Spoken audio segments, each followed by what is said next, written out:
minutes, on va commencer l'événement.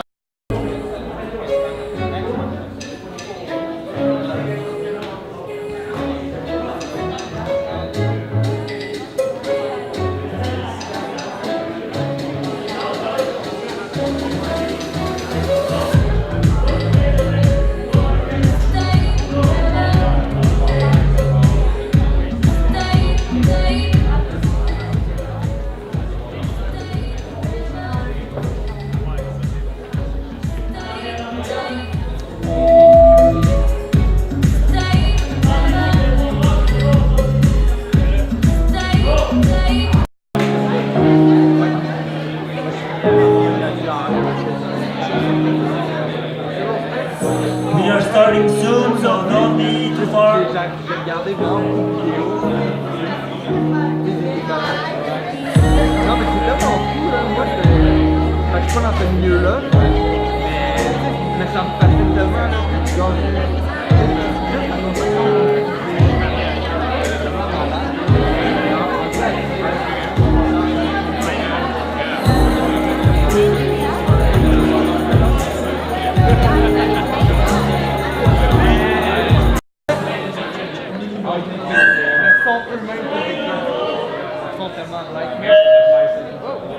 Hello, hello?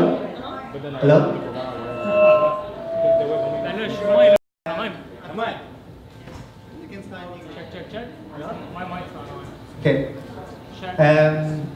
Merci tout le monde d'être venu ici pour Influences Tonight. Je m'appelle Hugo Prince. Antoine va faire la partie en anglais. Fait que je suis vraiment reconnaissant que vous soyez tous ici. Fait que cette soirée, c'est vraiment pour récompenser les influenceurs. Puis je suis vraiment content que tout le monde soit ici, tous les sponsors, vraiment tous ceux qui nous appuient pour cet événement. Je voudrais remercier quelques personnes avant de commencer. Je voudrais remercier Peter. Merci Peter pour nous avoir aidé vraiment dans l'événement. Dr. Bach, sans votre aide, Dr. Bach, l'événement n'aurait peut-être pas eu lieu. Diane Lajoie, merci Diane. Jerry Ministry, Jonas, tous les speakers aussi. Marc, where's Marc? Marc? Ah, there. Mais merci beaucoup, merci d'être venu ici. C'est vraiment une soirée où on récompense les influenceurs, mais aussi une soirée pour la bonne cause. On a la Fondation des Étoiles qui vont venir parler dans un moment.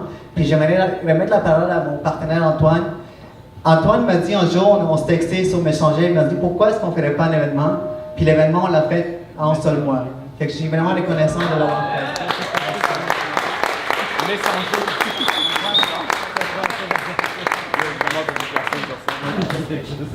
All right. Well, thank you for being here. Thank you for being at Influencers Unite. Like Hugo mentioned, it took us about a month to pull this off, and it's a success. So thank you for all for showing up. So give yourself a round of applause. We want to thank the foundation, la Fondation des Étoiles, for being here tonight, and they will present right away. So the mic's all yours. yes. You could come on stage here. La vidéo, oui. La vidéo.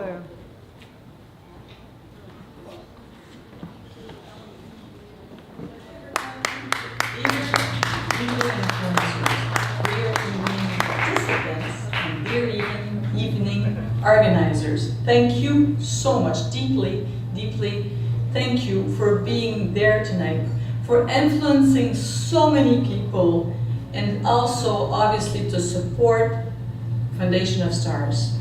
So many kids are still in need with their disease, and so far Foundation of Stars is supporting research and is dedicated 100% to research for kids and for adolescents, and $70 million has been given to all those kids that are in need for research.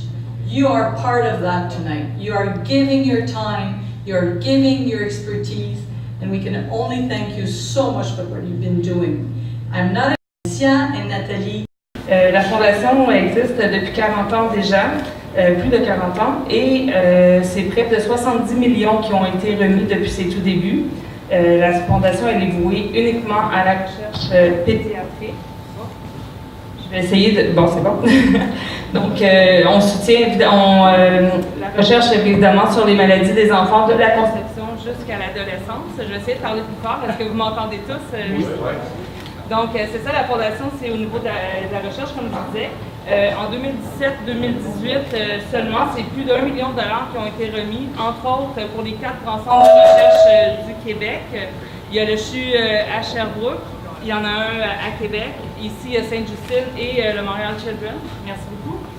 Donc, et c'était sur 4 axes d'envergure que les chercheurs se sont concertés ensemble sur quoi ils voulaient faire la recherche. L'année dernière, c'était sur les maladies rares, l'inflammation et les infections, le neurodéveloppement et la santé mentale et la santé périnatale. Aussi, en 2017-2018, toujours, c'est 200 000 $ qui ont été remis à la docteure Nada Javado sur un projet expérimental pan-canadien sur les tumeurs au cerveau. Nada Javado, qui, je vous souligne, est une chercheure que la Fondation soutient depuis ses tout débuts. Pour continuer, on finance également via le Fonds de recherche Québec Santé les jeunes, donc en maîtrise, en doctorat, en post-doctorat.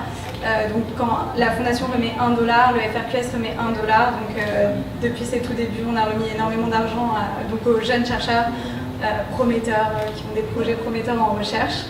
On a également lancé en septembre dernier le Centre d'excellence Fondation des Étoiles en obésité pédiatrique, donc c'est le premier au Québec. Et voilà, on a lancé ça avec la docteure Julie Saint-Pierre. Donc voilà où vont les fonds amassés pour tous nos événements de l'année dernière et les prochains. Exact. Aussi, la Fondation se veut un levier. Donc, par exemple, pour le docteur Nada Javado, que je vous parlais tout à l'heure, le 200 000 que la Fondation a investi dans son projet, elle a réussi, via ce don-là, à aller récolter quand même 13 millions de dollars par Génome Québec. Donc, la Fondation a vraiment fait l'effet levier. Les événements qu'on fait, on a beaucoup d'événements corporatifs et défis sportifs qui sont récurrents. Je vous en nomme quelques-uns. On a fait l'année dernière notre 34e grande soirée des étoiles. On a un 13e encore de vin à Montréal. En septembre prochain, c'est le défi Moi pour toi de Chantal Lacroix. Je ne sais pas si vous connaissez, qui est une course à relais entre Montréal et Québec. Donc 25 équipes qui courent du samedi jusqu'au dimanche après-midi de Montréal à Québec. On a aussi des événements qu'on fait en collaboration avec la GRC, qui est un très grand partenaire de la Fondation. Donc, en octobre, on va avoir la 35e édition de leur dîner spaghetti. Et un encore des vins à Sherbrooke aussi, qui va en être à sa 6e édition cette année. Donc, c'est des événements qui reviennent d'une année à l'autre. Et pour vous parler de nouveaux événements, donc on a un événement qui arrive le 6 octobre prochain, qui est une course à obstacles au cœur de Montréal qu'on organise avec la Gendarmerie royale du Canada. Donc vous êtes tous invités si vous voulez venir. Mais voilà, c'est une course qui est vraiment pour les sportifs, les moins sportifs, pour la famille. Donc ça c'est un événement qu'on organise bientôt, et on a également une 35e grande soirée des étoiles qui arrive l'année prochaine. Et on a décidé de changer un peu les codes habituel de notre grande soirée et l'ouvrir un peu plus aux jeunes professionnels et autres, donc vous serez les bienvenus également. Voilà. Ben, merci beaucoup. Bonne soirée.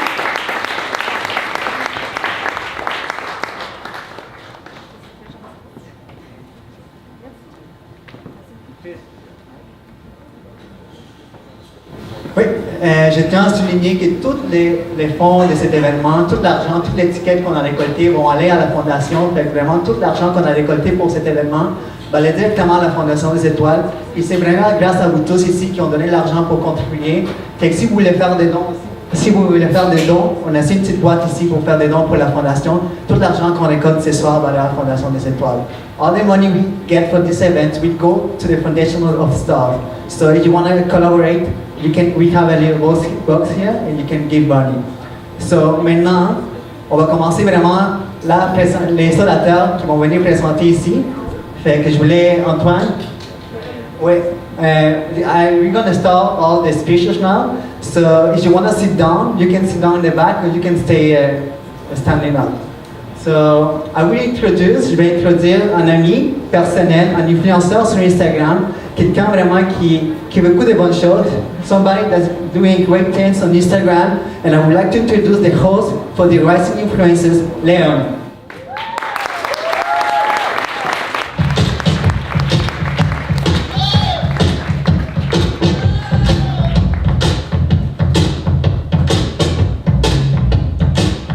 Hey, what's up, guys? How's everyone doing tonight?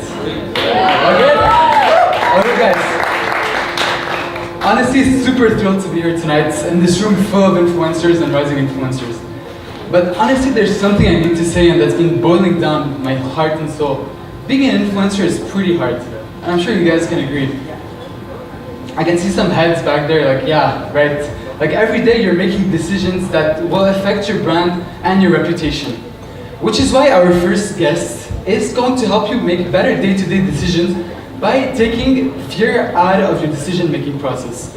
Our speaker is an author and an elite speaker, and he helps brands get more leads and sales through creative storytelling. Please welcome Antoine Héroldi on stage.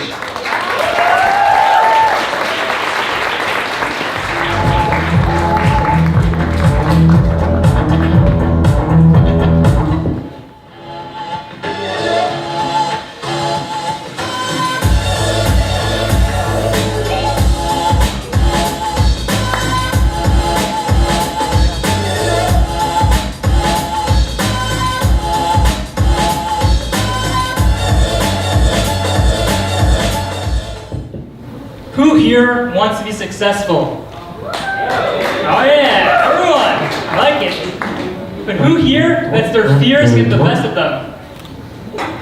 Oh, a few people, Come on, all of us. Oh, a couple Come of on. you guys do. My name is Antoine Héroldi. I'm a creative storyteller, and I help people write better stories when it comes to their brand. More brand awareness for them. But first, what is success? To some, success are luxury cars, mansions, right? All the money in the world. For me, success is helping other people, collaborating with your friends. Like tonight, collaborating with all my friends, bringing them on stage, Yeah. right? And also helping an important foundation. However, my fears sometimes get the best of me, right? I'm like, I really want to get in the band, and I fear every second of it. Ask myself, how am I going to pull this off? So every morning, I have to retrain my thinking, right? I almost see it like the movie 50 First Dates. You guys know the main character in that movie? The woman, she keeps forgetting every single day. It's the same thing when you have big goals. You have to remind yourself. Like, yeah, I can do this. Next morning, I can do this. So I have to play the tape over and over again to remember why I'm here, right? Sometimes I fear different situations. Sometimes like, I can't do this. I can't speak on stage. So I go to Toronto for 3 days. I get coached by Armin Chaffee, one of the top speakers over there. He got coached by Les Brown, Tony Robbins. What am I doing over there? I can't do that. Of course I can. And you can too. Everyone in here can do great things. You have to conquer your fears. But it takes time, and you have to remind yourself that you can do it over and over again. Sometimes I'm just like, I can't do this. But I have friends. Thankfully, I do have a lot of friends that are like, no, you're doing this. I'm like, what do you mean I'm doing this? We're going to force you to enter Ty Lopez's copywriting competition. I'm like, come on, you don't know Ty Lopez. He's like, you're in. I'm like, come on. It's like, yeah, they sent you the money already and you start now. I'm like, okay, I'll do this. Another time, random person reaches out to me on Instagram. What now, right? Something else. So he's like, you're gonna write my emails. Me? I'm gonna write your emails? Yeah, here's $200. It's already in your account. I'm like, oh God, how am I gonna do that? So I get started, and I send emails to him 2 weeks after, and he doesn't say anything for a whole month.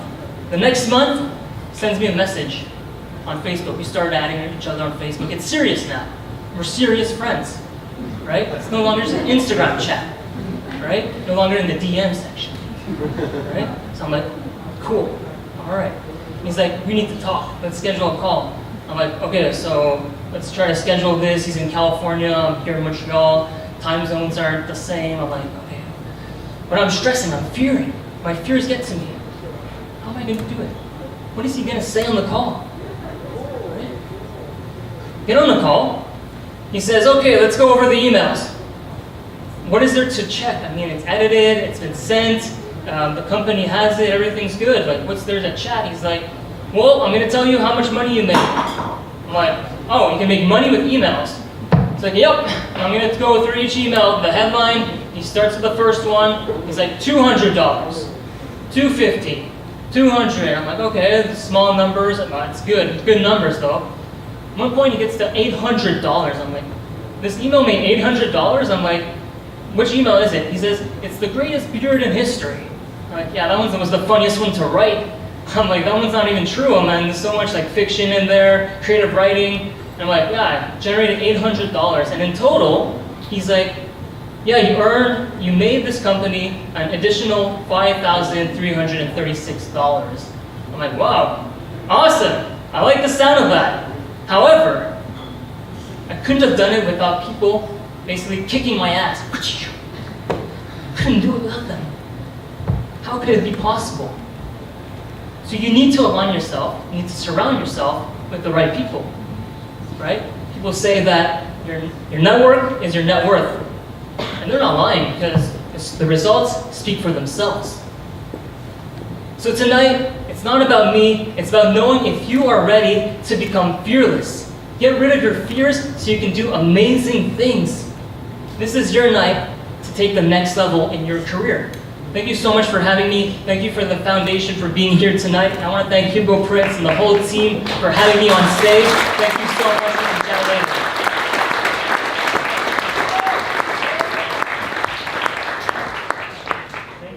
Thank you, Antoine. Thank you.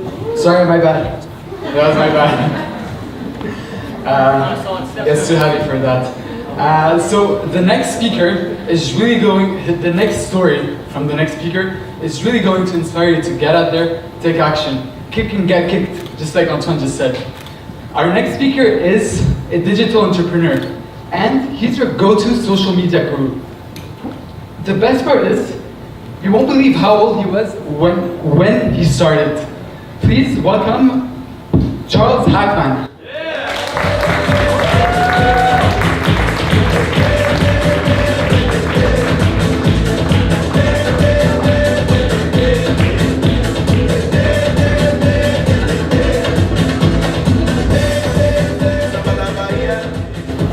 All right, good. So, who here, after this event, is going to be motivated enough to actually take action and set their goals? Raise your hand. All right. Right here, Hackman. Right Yes, here. man. But you know what? I call total bullshit. Over 90% of people who actually set their goals never actually achieve them. So before I tell you why I'm actually calling you guys out, I'd like to tell you a story. I started my first online business when I was only 15 years old. I didn't do much profit, kind of sucked, but I learned a lot. And every single dollar that I made that year, I reinvested it into myself, and I learned how to do e-commerce. From the age of 16 to 18, I built multiple six-figure e-commerce stores, and that's where my downfall came. That's when I fucked up. My issue was that I didn't have the right mindset. I didn't have the right people surrounding me to let me reach my goal. My work ethic was terrible. I was lazy. I would spend my money on useless stuff like Gucci wallets and alcohol and the useless stuff, okay? Instead of reinvesting into myself and into my future. And at some point, I was so lazy that my e-commerce stores, I wouldn't run them anymore. Nothing went well. And I sort of abandoned that side of my career. And I was left with $1.44 in my bank account. Less than $2 in my bank account. I had rent to pay, I was in debt, I was fucked, okay? And at that point, the only thing I had left was my knowledge that I acquired for the past years, and these two hands right here. So, the reason why I'm calling you guys out on, are you going to actually achieve your goals, is because do you guys actually know how much effort it takes to get there. For a year now, I've built myself a plan to get to my goals. I've built my routine to get to my goals. And I've been working 12 to 16 hours a day, 7 days a week, to reach my goals. Yeah. Thanks. And the thing I noticed is a lot of people out there set themselves insane goals. They're all like, oh, I'm a CEO, I'm an entrepreneur, I do this and that, and most of them are full of shit. It's not because you buy a domain name to build your next website that you have a fucking business. I'm sorry. And the thing is, with such previous experience, even at a young age, I've learned that if you really want to succeed, you just gotta put in the work. It's as simple as that. My name is Charles Hackman. I would like to thank La Fondation des Étoiles, as well as everyone who came here tonight for this amazing event. Thank you so much.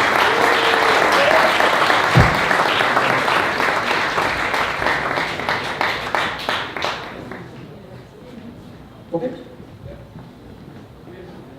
Here you go, buddy. Thank you, buddy. Loved it. That didn't break. I don't know if you guys remember what you used to do when you were 15 years old. I don't, but I'm pretty sure I wasn't building e-commerce stores. That's for sure. Our next speaker is in the fitness industry. She's a stylist and also a full-time real estate manager. Could we please all welcome Rumi?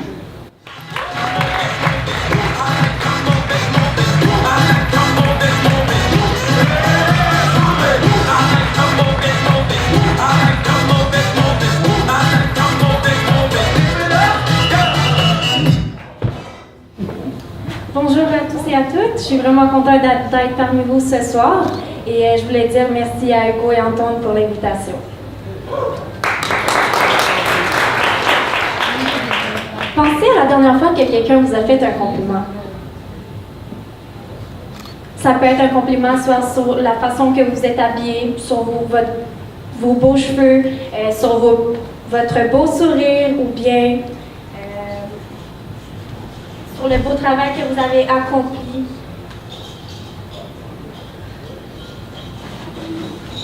Comment vous vous êtes senti quand vous avez reçu un compliment? Prenez le temps d'y penser. Prenez 5 secondes en ce moment, on va tous le prendre en même temps et on va se donner un compliment à nous-mêmes. OK, on prend tout le temps, 5 secondes, excuse-moi, on prend le temps de se donner un compliment. Comment on se sent? On se sent bien, on se sent apprécié, on a plus de confiance en soi, right?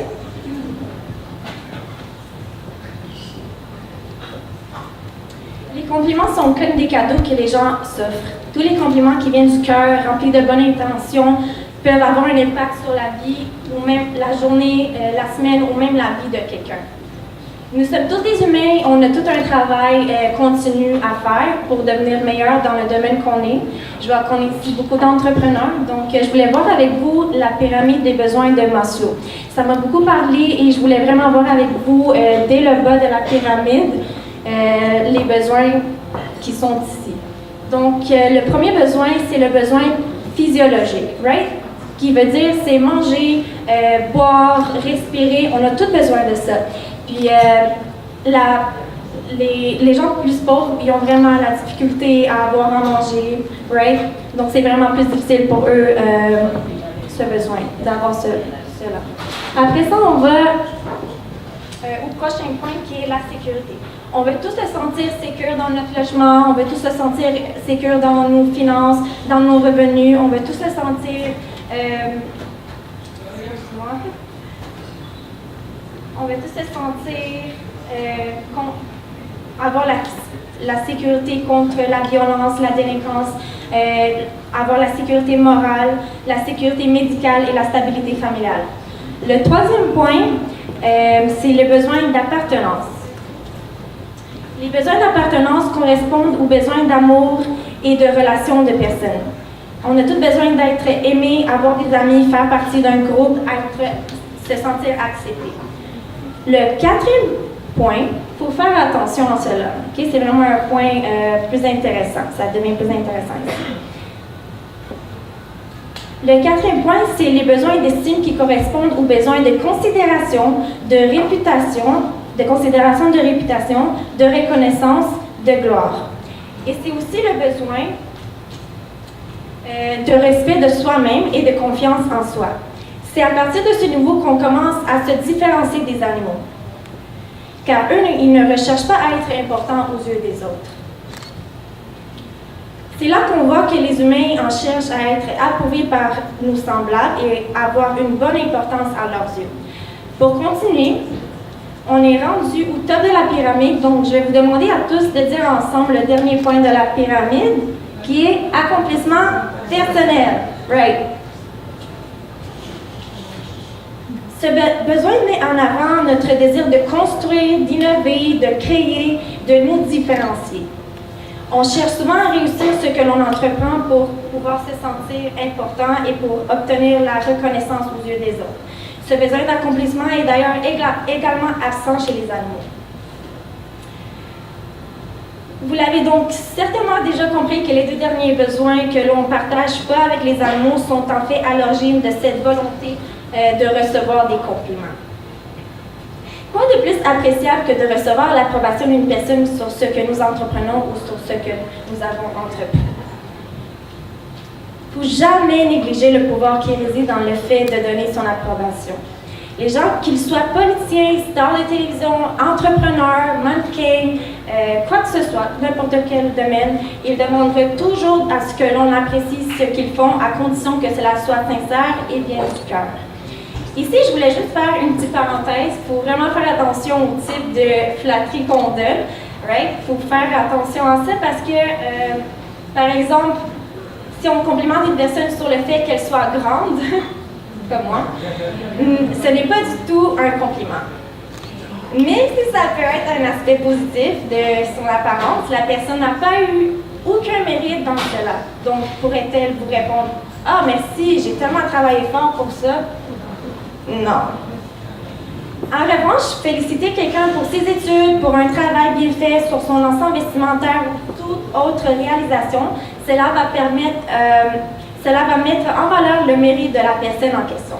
Elle va se sentir récompensée pour ses efforts, du coup, cela nourrit son besoin d'importance. Donc, ne perdez jamais de vue à quel point les gens cherchent à avoir l'importance des autres humains. Profitez de cela pour socialiser au maximum. Quand j'étais jeune, j'ai lu un livre qui s'appelle Pollyanna et l'histoire de ce livre-là, c'est une petite fille avec son père. Ils étaient très, très pauvres. Son père n'avait même pas d'argent, souvent, à lui donner à manger à sa petite fille. Puis, à un moment donné, pour le Noël, il y avait des missionnaires qui lui ont fait une boîte avec un cadeau dedans. Et qu'est-ce qu'il y avait dans cette boîte-là? C'était des béquilles, OK? La fille, par exemple, elle voulait vraiment avoir une poupée. Mais ce qu'elle a eu, c'était des béquilles. Donc, à ce moment-là, son père, pour l'encourager, il lui a dit « faut toujours que tu trouves le côté positif des choses. Et il faut toujours que tu...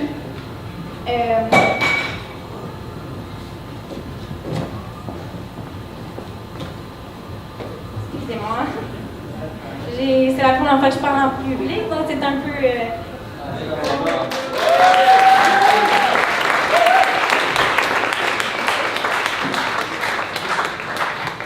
Donc, son père lui a appris comment regarder le bon côté des choses et comment se réjouir des béquilles, car elle n'avait pas besoin de les utiliser. Donc, il lui a dit, écoute, tu n'as pas besoin de béquilles, au moins sois heureuse que tu n'as pas besoin de les utiliser. Et la fille, elle a eu cette philosophie-là de toujours trouver le bon côté des choses. Cette histoire-là m'a tellement beaucoup parlé parce que en venant de Roumanie, j'ai eu beaucoup de difficultés à m'intégrer, tout ça, et souvent je me faisais pas assez confiance. Et à un moment donné, une fois que j'étais arrivée au Canada, j'ai commencé à faire du modeling, freelance modeling. Et ça m'a permis d'avoir plus de visibilité devant les gens. Et par ça, ça m'a donné plus de confiance. Après ça, les gens aimaient beaucoup mon style, la façon dont je m'habillais, donc ils m'ont tous donné des beaux commentaires comme quoi tu devrais commencer à être styliste. Donc, j'ai pris leurs commentaires et je les ai vraiment pris en considération et je suis devenue styliste. Donc maintenant, aujourd'hui, ma mission en tant que styliste, c'est d'aider vraiment tous les gens qui manquent de confiance en eux à ne pas manquer de confiance en eux, vraiment à trouver leur propre style, à tous les jours se sentir bien, soit au travail, soit si bon à l'école, soit si bon faire du sport, peu importe où ce que vous êtes, vous devez vous sentir bien parce que la confiance de soi, c'est le plus beau ensemble vestimentaire que vous pouvez porter, right?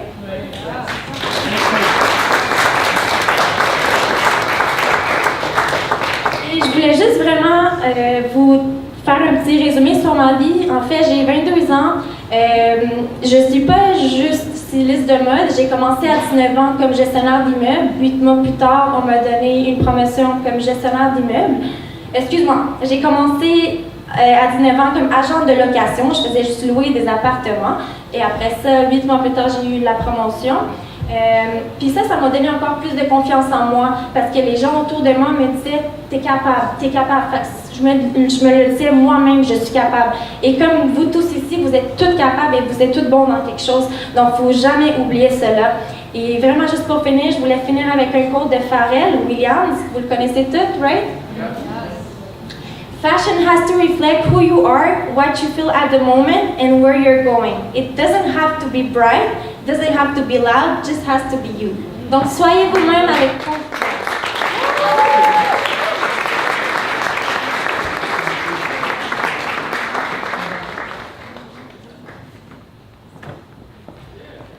Again, guys, I just wanted to take a second to thank you all for being here. Like, seriously, you guys made time out of your busy schedule. We're all busy here to literally invest in your knowledge and invest in your connections.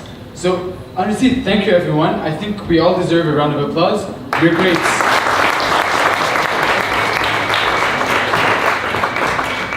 Also, with a great event comes great expenses, which is why I would like to thank all our sponsors and collaborators whose generosity has made this night possible.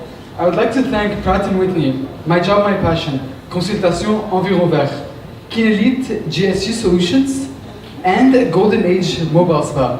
I would also like to invite the sponsors up on the stage for a presentation. Thank you very much.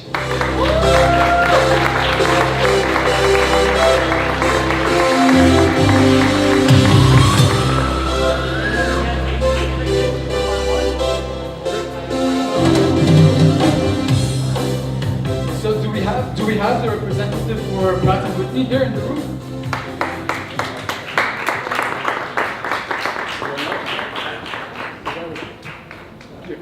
All right, hi everyone. This is, I don't know how you guys have been talking on this thing. I know, right? All right, anyways, hi everyone. My name is Peter Crevellian and I'm the Business Intelligence Lead at Pratt & Whitney Canada. I want to be here to make sure to see everyone, make sure the influencing, the startup, everything just provides with us so much. I know we're an old company, we've been around for 90 years, but we want to be here, we want to see what is changing in Montreal, and we want to support you guys as well, because you know, we have a social duty to be here.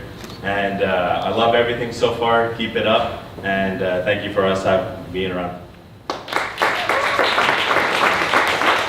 Thank you. Can you please have someone from My Job, My Passion? Thank you.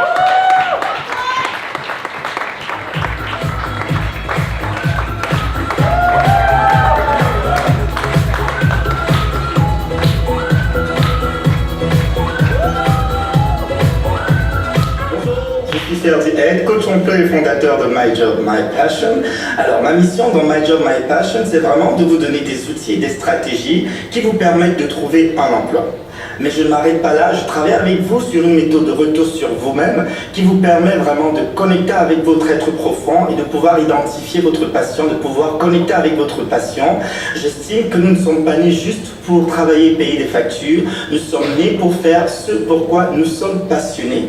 Et donc mon travail, c'est vraiment de vous aider à trouver cet emploi qui va vous rendre heureux et qui va vous permettre d'avoir du succès. Je vous invite à visiter mon site web www.ferdiaide.com pour plus d'informations. J'ai vraiment hâte de travailler avec vous. À très bientôt. Alors, c'est vraiment ce que vous avez vu là. Je pense qu'on n'est pas né pour juste vivre une vie plate. On est né pour être heureux, on est né pour avoir du succès.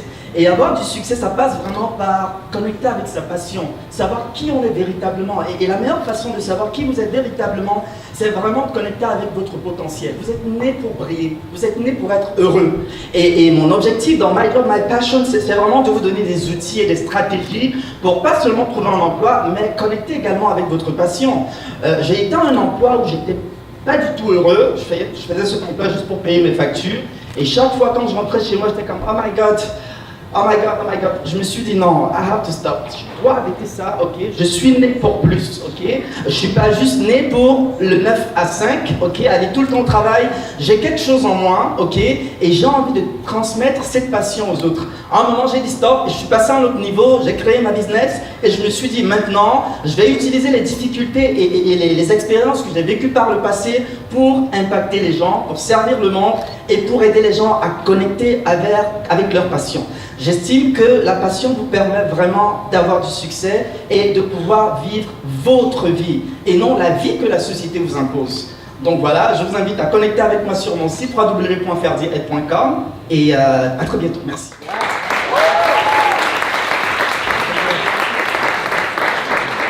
Thank you. Can we now please welcome someone from Consultation Envirovert? Yeah.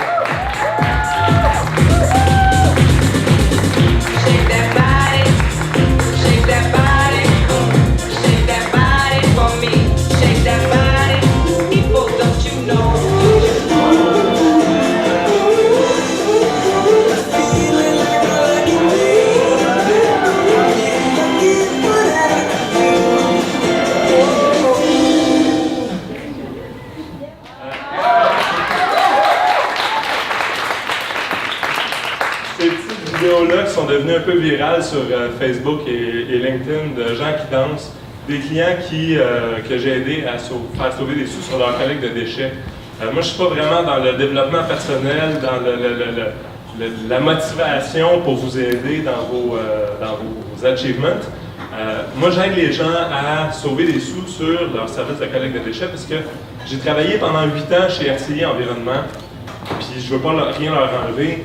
Cependant, j'ai remarqué que la plupart des clients dans le collecte de déchets se font avoir avec des contrats à long terme, des contrats de 7 ans, 5 ans, avec des augmentations de tarifs de 15 à 20% annuels, de façon exponentielle. Donc, on signe un contrat dans les alentours de 500 $ par mois. Puis, 5 ans plus tard, on est rendu à payer 2500 $ par mois. J'ai vu une injustice de ce côté-là. Et j'ai décidé de fonder Consultation Envirovert pour aider les entreprises à mieux gérer leurs déchets et mieux gérer leurs contrats de service de collecte de déchets. Donc, c'est ce que je fais aujourd'hui. On aide les gens à sauver des sous d'un vidange. Donc, arrêtez de pitcher votre argent dans les vidanges, on va vous aider à en sauver. Merci tout le monde, bonne soirée.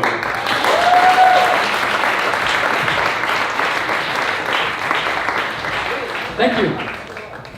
Could we please now welcome Marc-André Reynaud from Kinelit.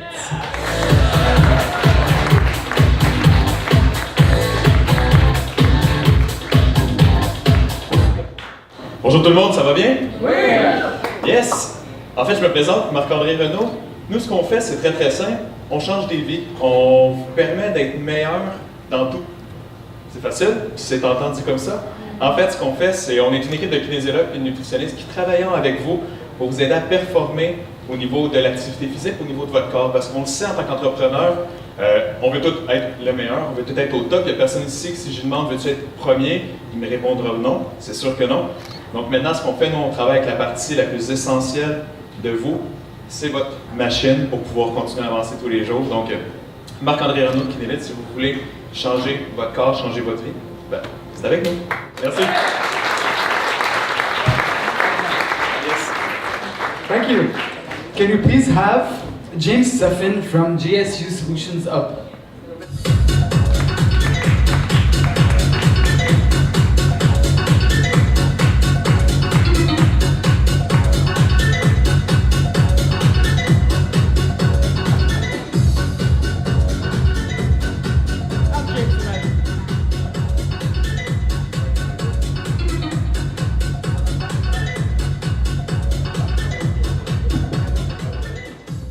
Surprise!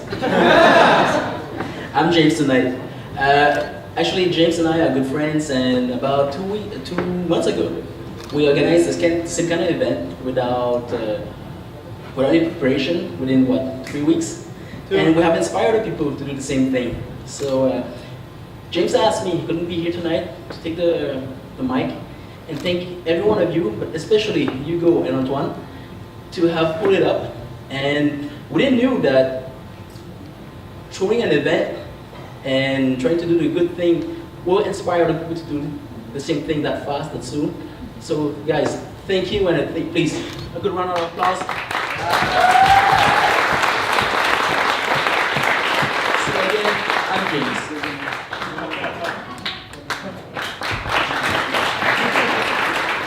Thank you. Thank you. Can you please have Golden Age Mobile Spa up?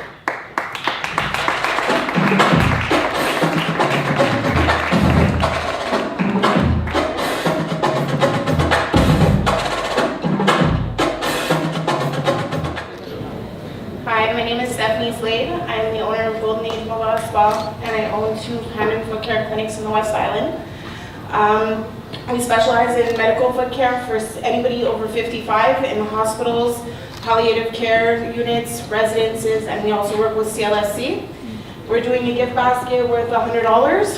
Has some cute stuff, more on the feminine stuff, so if the guy wins, maybe for the wives or the girlfriends or mothers. So if you can like us on Facebook, and if anybody knows anybody that's 55 and over that maybe needs extra foot care, hand care, some extra love, then give us a call.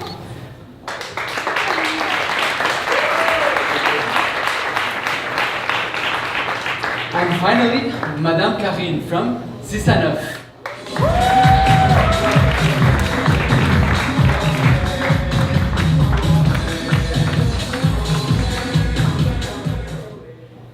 Bonsoir tout le monde. Voilà, je suis Karine Isomba, je suis coordonnatrice aux événements chez Yulan Prestige.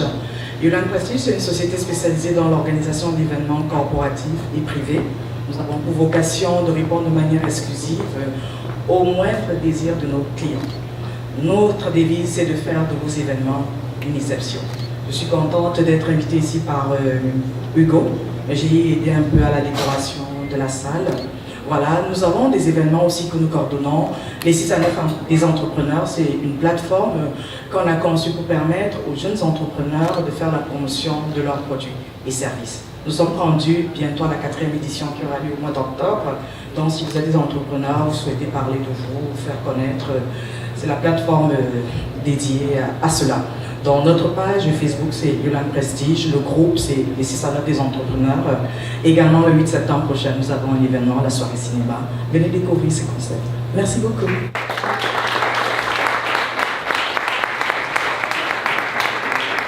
All right. I hope you guys are hanging on. This marks the end of the first part of the night, which was the Rising Influencers. Now we're going to start with the main speakers, the meat of the night, if you want. To do so, I'm going to introduce the host for the second part of the night. You've probably heard his voice, most probably. I'm gonna give you a hint. Virgin Radio, Trois-Six. It's no one other than Mark Bergman.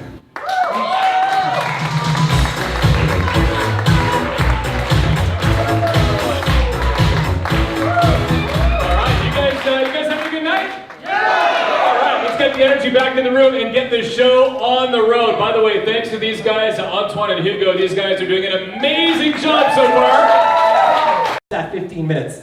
And that's why I'm talking about lifting the cultural veil of our company for the first time ever. Nobody gives a shit about your corporate logo. Nobody cares about, I want to say Pratt & Whitney, yeah, it's delicate, it's 90 years old, I'll probably get a fucking lawyer's letter after that, but, I care about Peter because Peter is a really cool dude, and he's down to earth, and he's got great stuff to say. I can touch Peter. I know what Peter's about. I've shared stories with Peter. I've shared a beer with Peter. We have things in common. That's why I want to do business with you. And that's why I talk about lifting the veil.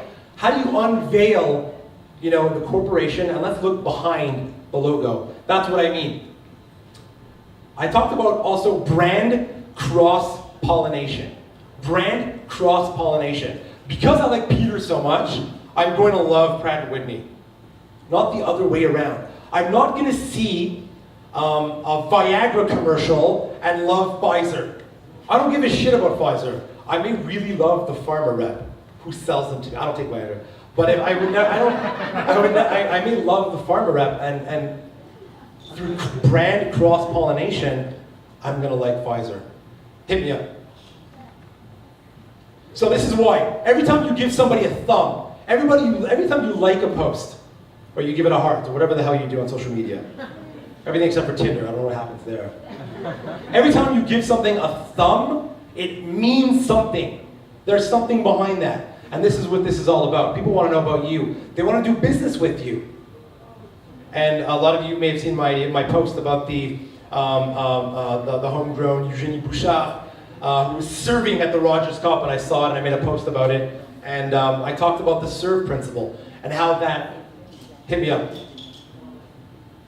The SERVE principle, service, empathy, relentless, vision, and energy. For me, these are my go-to words. When I'm waking up in the morning and I'm looking in the mirror, I'm saying this to myself.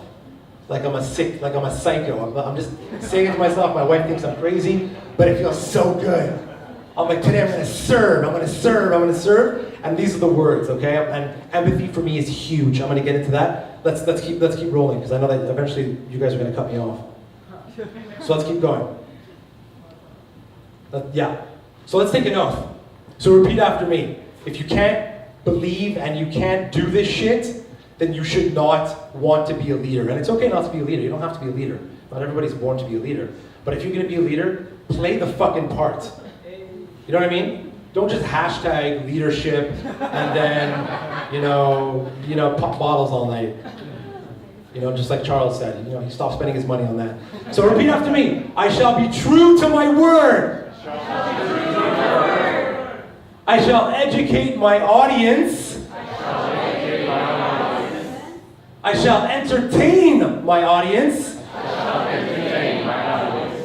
I shall manifest a pleasing attitude. That's tough to say. I shall always try my best. This is the fundamental mantra. The fundamental, and it looks so simple. It looks so obvious. But if you can't do every single one of these, you cannot be a leader. You cannot be a leader. I will send you this presentation. You need to memorize this slide. Let's keep going, sister. So there's a history in networking. I was interviewed by Ivan Meisner, the founder of BNI, and he's like the godfather of networking. He's the guy that put together all the BNI groups all over the world. He's the guy that wrote the book on networking. He interviewed me, and I went head to head with him, and I challenged him on some of the concepts. He's a great dude. He's old school, but old school is still working. Old school is still working. New school, there's a big issue with new school. I'm gonna get into new school, but let me tell you how people have assembled throughout history. First, there was the cognitive revolution. This is when people got a little smarter. And I call this the mosh pit network. People are just banging into each other. They don't know what to do with each other, and they're just mosh pitting. Agricultural revolution. People are like, let's start farming. Let's start farming. People start getting together and sharing ideas. So okay, a little bit, we're getting closer. Then bam, scientific revolution, a global system of connections. This is where we're at. Information is going all over the place. We're obsessed with data. Big data, big data, big data. I want to know my relationship status. I want to know this, I want to know that. We're all obsessed with data. And now the digital revolution, this is where we're headed. the digital revolution. This is where data and technology are driving the relationships. This is messed up. Computers are dictating who we're meeting. Hit me up, sister. So I'm scared of this because the only thing that makes us human is the fact that I can interact with Peter or Justin or Tranny, and I can shake their hand and I can have a conversation with them that makes me feel good. So I've identified the empathic algorithm. I completely made this up, by the way. But I made this up to stress the point that if we are not connecting in this way, if we are not taking the data on social media and putting it into a setting like this, we will be completely useless and we will never monetize these relationships. And we will never monetize social media, okay? Because the pros and the cons are the same. It's so easy for me to like a post. It's so easy for me to write someone a recommendation. It's quick, it's cheap, it's predictable, and that's an issue. Hit me up. Is that a clap or somebody trying to shoot at me? What was that? All right, so check it out. Empathic, I'm gonna get right to it. What is it? There's a formula everybody needs to follow. The empathic algorithm is knowledge times experience times empathy times time. Knowledge, experience, empathy, time. You need to hit every single 4 of these when you post on LinkedIn, when you post on social media. You need to post with knowledge. Don't post on shit that you don't know about. You need to post with experience. Things that you know to be true because you've lived them. Empathy. Post with emotion. Post from the heart. Post in a way that people will connect to you. And when I say time, you got to do that shit over a long time. This is not, I'm going to post for a week and pop bottles and no, it doesn't work that way. You got to do it for a long frickin' time. Hit me up. So there's 3 things. When I talk about experience in that equation, experience, there's 3 things that you need to hit. Consistency, authenticity, and boldness. Consistency, authenticity, boldness. You need to do these things to be a player in your ecosystem, in your network. Et encore une fois, s'il te plaît. No, forget this is boring. Keep going. Consistency. Consistency. Routine posting builds familiarity and credibility. Some dude last month almost drove me over at the Desjardins parking lot. He's like, "You're that guy from LinkedIn." And he almost hit me. I'm like, yeah, I am. Like, what do you want from me? And he just wanted to say hi. Because he sees my face all the time. Probably doesn't know what the fuck I'm saying half the time, but he sees me all the time and it creates that familiarity where he thinks he knows me. And that's great, that's what I want to do. But don't, the projects that you're doing, that you want to build consistency for, they have to be happening now. Or they have to be happening soon. If you're launching something in 6 to 9 months, that's a long time, that's a long marathon. When you start posting, make sure you post for things that are happening now. People don't want, hype is good, but don't go nuts. Keep your pants on. So there's 2 ways that you know if you're being consistent that I've determined. Are you associated with your industry? When people see me, they see a lawyer. They know I'm a lawyer. I don't talk about law because it's fucking boring. But when they see me, they know I'm a lawyer. Jamie, I got a DUI. Jamie, I got a ticket. Jamie, I need a company. Jamie, I need this. Jamie, I need that. They know I'm a lawyer. They don't even know if I do that kind of law. But they know I'm a lawyer, and that's great. And the next thing that you need to look out for is, are people referring to your posts in person? Somebody came to me last week and they said, "Wow, that serve principle with the thing was so great." And I said, "Thank you so much." And the buyer beware, caveat emptor. Once you start, you cannot stop. It's like the mafia. If you don't want to ever, if you intend on stopping, don't do it unless your project is finished and you cashed out. But if you want to build a brand, you cannot stop. It's like a life sentence. Hit me up. So that's how you be consistent in a post. How do you be authentic? How are you authentic in a post? We have so much, we're bombarded every day, and we're bludgeoned, we're shut down. I see Big Mac signs, I see this, I see that. I'm getting, tampon commercials, diapers, everything's hitting me, and I'm tuning it out because I don't want to think about all this stuff. So if you want my attention, you got to be authentic. You got to say something that hits my heart. So when you start posting at events, FOMO hits in, and you know what happens is that you're not going to want to miss something Peter does, because Peter brings the action, Peter brings the A game, and we know that you bring your network, and you come here to have fun, party, and you're productive. And how do you know if you're being authentic? Like the message that they're hearing. So we want to trample the status quo. Let's keep going. I'm almost done, guys. All right. So basically, I broke it down. The Vitruvian post. This is pure Da Vinci, and this is the way that a post should look, in my opinion, to hit all those points. In all those points. So you have the head, the body, the legs. I'm not going to get into it. Let's keep going. I don't want to talk about this either. Keep going. So let's talk about comments really quick. If you follow Yann Lajoie, even Bobby Bedochka, who's on fire recently, and even Jen, these people have an extreme ability to connect so quickly on social media. They react fast. They like the post they're tagged in. They retweet, they repost. They're rehacking, commenting, they're starting conversations. That's the way that you create momentum. That's the way that you make magic. So I created a concept called comment fishing. Comment fishing. You drop an anchor with a like, you drop a comment, and you follow that post. Don't let go of it. There's gold in that post. You go back to it every couple days. See what people are talking about. See somebody who you should be hooking up with. Somebody may have made a great comment. There's so much value in the comments section. That spiral from your post that you should be looking at. Not even the post itself. That's just the conduit to the conversation. So look out and so go fishing. I'm almost done, guys. Et encore. Et encore. Voila. This is what happens in real life. So I used to be a lawyer that did a lot more law. So I used to be out there, cinq à sept, over and over again. And it was great, it was very traditional. Something happened in my career, in my life, where I went the other extreme. Social media, video. And it was messed up, because what happened was that you're not in the office as much, you're not spending time with clients, and you're desperately looking for that balance. And you're wondering why you're not connecting like you did before.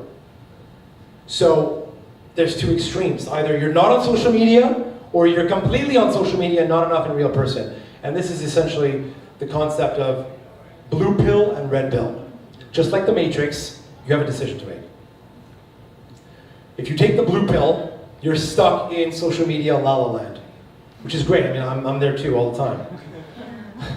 But you can't stay there. No, you can't stay there. Like, you'll get fucked up there. Like, your mind will get messed up, and you will lose relationships that way. You really will, because my whole industry is based on personal contacts, personal relationships, and your ability to connect and trust somebody. And social media will only take you so far. So it's great to do FaceTime, social media. FaceTime, social media. But there needs to be a balance. So when you're offered the chance, when you're offered the opportunity, take the red pill. It's going to bring you back to real life. It was a red pill they took in Matrix, right? Do you remember? Was it the red pill? I think Keanu Reeves took the red pill. But anyways, take the good pill where you're out of social media land. You get out of the Matrix, and that's where it is. But you need to do both. Let's keep going.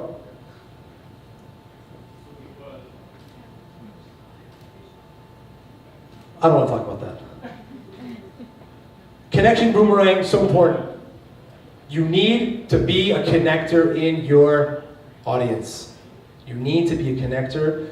There's so many people around you that need to be connected that have no idea that they should be connected to. So you take your connection boomerang, you throw it where it belongs, and it's going to come back to you. Is that 2 minutes, or you just give me a peace sign? 2 minutes. Take that boomerang, throw it to your connection, and it comes back to you. When you create value for him, there's something that happens inside of him.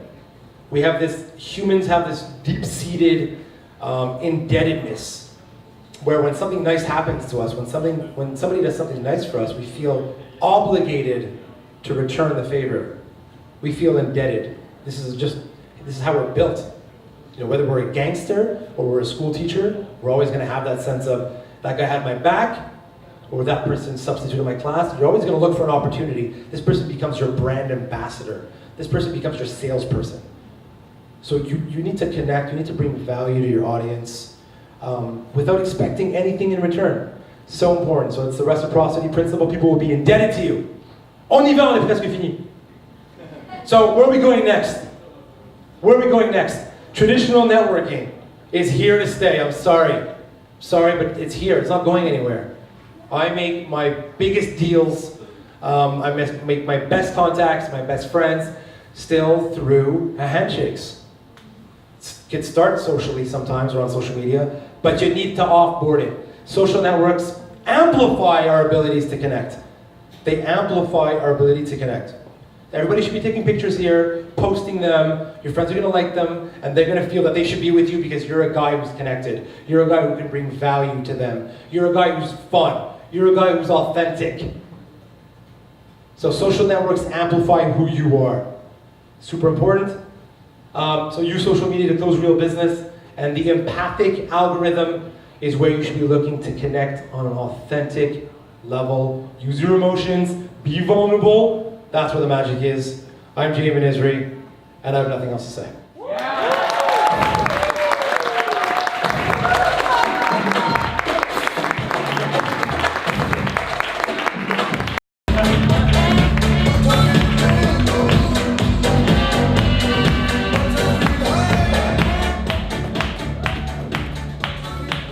Hi everybody, my name is Tessa Maniello and I will be a speaker at the event on August 25th, Influencers Unite at Club Le Cinq.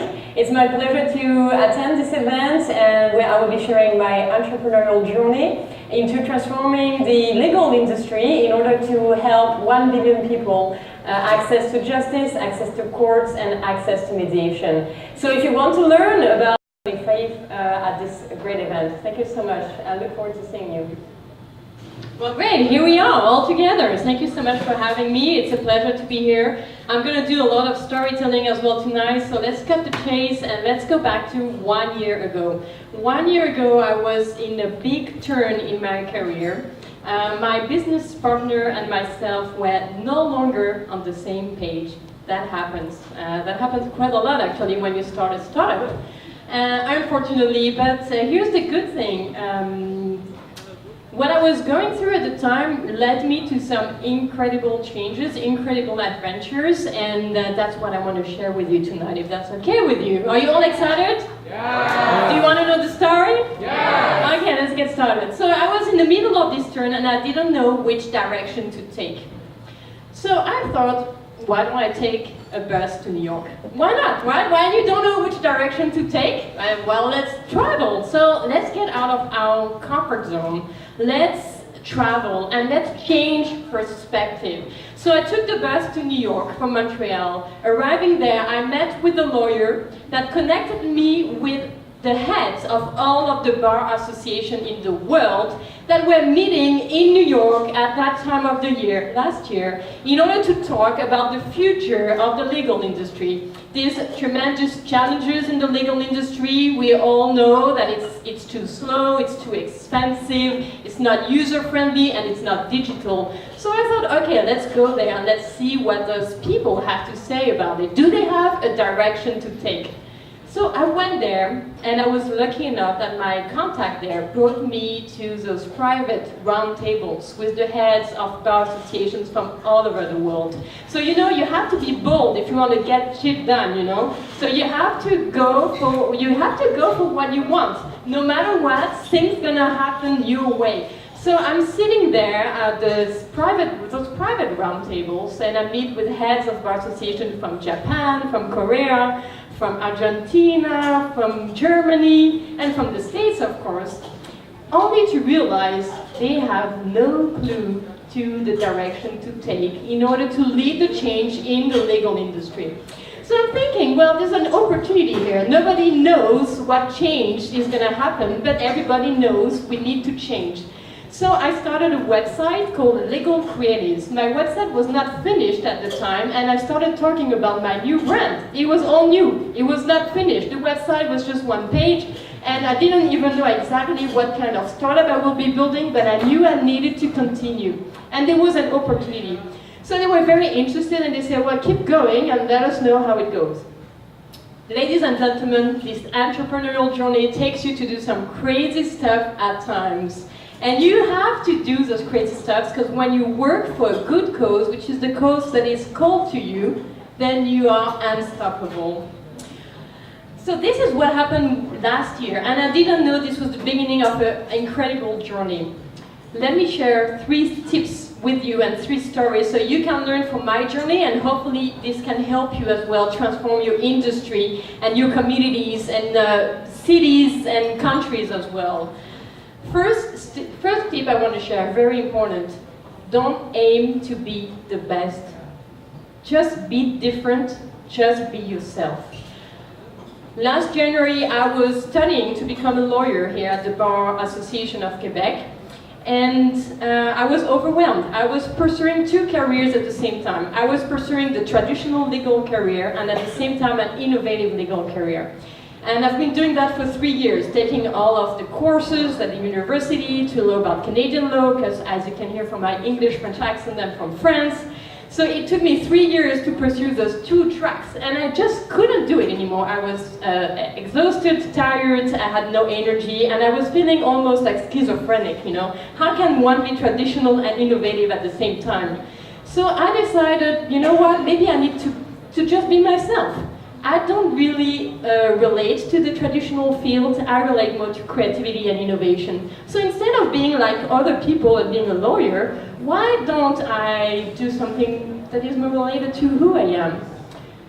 I took this very radical decision to drop the Quebec Bar School.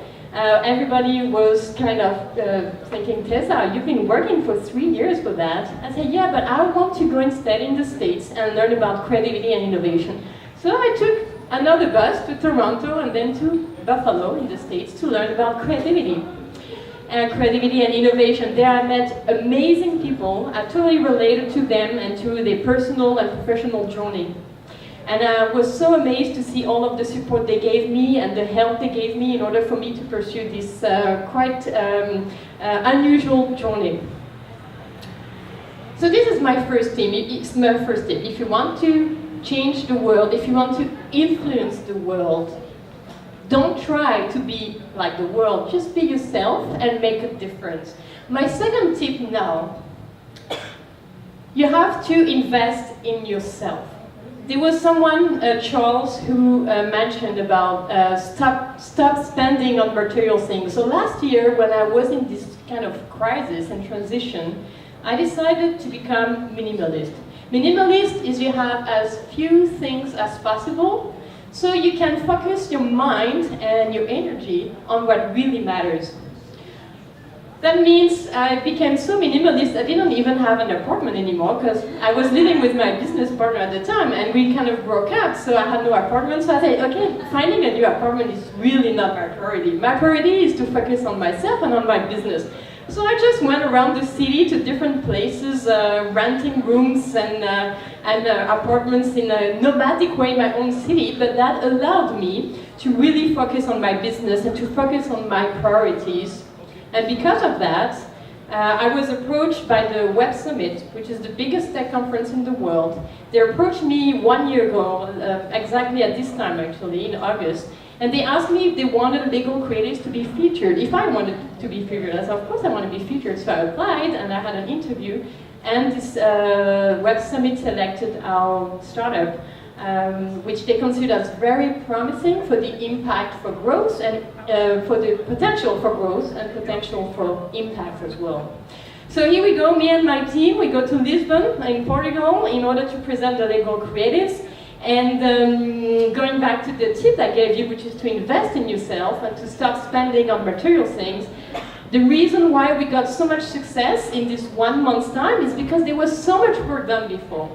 3 years of studying and researching at the university in order to understand the challenges and the opportunities, in order to dig into what is creativity, what is innovation, and how can I use it in order to support my vision and to make this change. So this is why you have to invest in yourself and you have to do the work. If you don't do the work yourself, nobody's going to do it for you. So you better start now, because we're also late in this digital transformation. There's so many opportunities. Better start now. So that was my second tip. My last tip, you have to dream so big that they will call you crazy. And this is why a couple of months ago I changed my mission statement into transforming the legal industry to serve 1 billion people, access to the law, access to justice, and access to mediation. And since I did that, even when I'm not working, I received some incredible invitations. To go to Mexico to deliver a speech there, and to go to Sweden to deliver a workshop there, and to even go to Asia in order to bring this innovation into the legal sphere over there. So what I mean by that is, once you start and you decide for yourself that you want to make a difference, you want to bring a change, and you have a very specific mission statement that is transformative, then not only you will inspire others, but mostly you will inspire yourself to change, right? Because as soon as I got this new mission statement, I aligned my action immediately to make a change to serve 1 billion people. So imagine now, if I go to Asia and I help India, it's going to be much faster for me to reach my goal, right? Because there's so many people in India, there's so many people that need to access justice. So then maybe there's a way I can achieve this goal by the end of next year, so then I can help another 1 billion people. So let's see what happens. But all that to say, you really have to think about your mission. Do you have a transformative mission statement? Google is organizing world's information. Facebook is connecting the world. What is your mission statement? Think big and don't be shy, because we need this change and we need it now. And exponential thinking is teaching you that if you have this mission statement and you align your actions, everything is possible. Thank you for your attention and thank you for your invitation.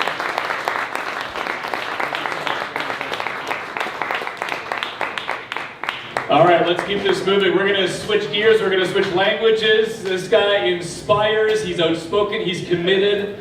And he wants everybody to reach their full potential. Ladies and gentlemen, give it up for Jonas Diop.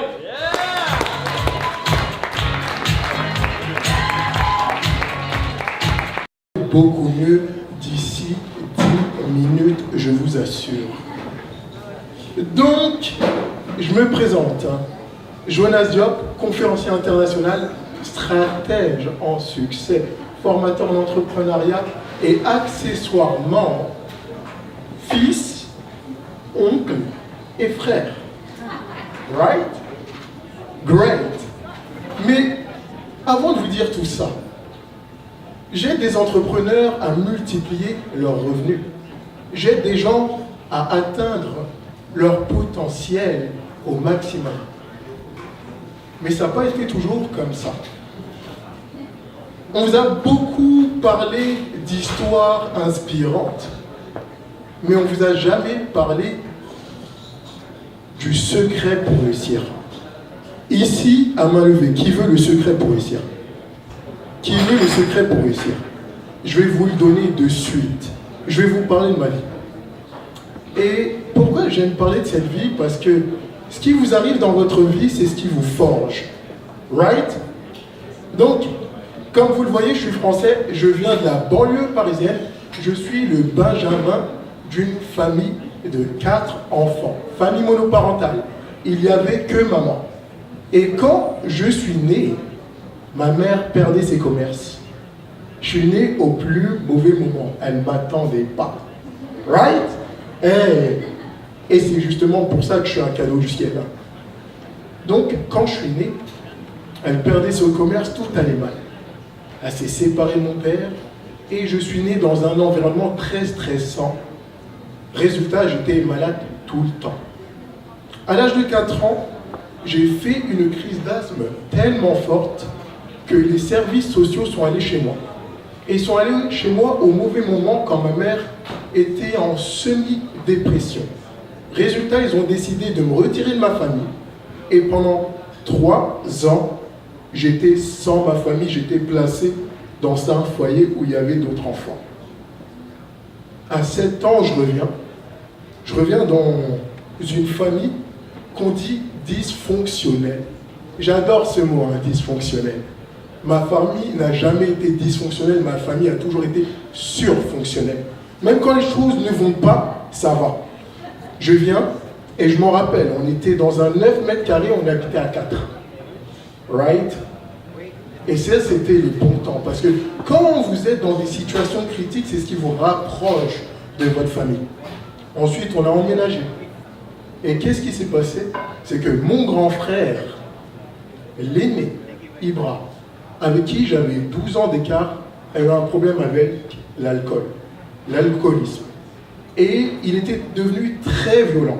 C'est-à-dire qu'il rentrait à la maison, il nous tapait dessus sans raison. Et là, je me suis dit, qu'est-ce qui se passe? J'arrive dans ce monde, j'arrive malade. J'arrive dans une certaine famille qu'on appelle une famille dysfonctionnelle. J'ai pas de ressources, je suis un enfant, j'ai un décalage avec ma famille, parce que je n'ai pas grandi avec eux pendant 3 ans, j'avais pas d'amis à l'école, on a beaucoup déménagé ou autre, et en plus, j'ai pas de modèle masculin. Qu'est-ce que je dois faire? Right? Donc, j'ai décidé d'étudier le succès, de tout apprendre. Et j'ai commencé à aller voir des conférences, à lire des livres. Et j'étais ce jeune homme, hein, au collège, au lycée, celui qu'on appelait le gars bizarre. Qui ici a déjà été appelé le gars bizarre? Ou la fille bizarre? Ou le weird? Ça, c'était moi. Et j'ai étudié ça. J'ai étudié encore et toujours. Et je vais vous dire quelque chose. Dans votre vie, quand il y a quelque chose qui ne se passe pas comme prévu, quand il y a un obstacle, c'est votre force. L'un de mes plus grands modèles a été mon grand frère alcoolique.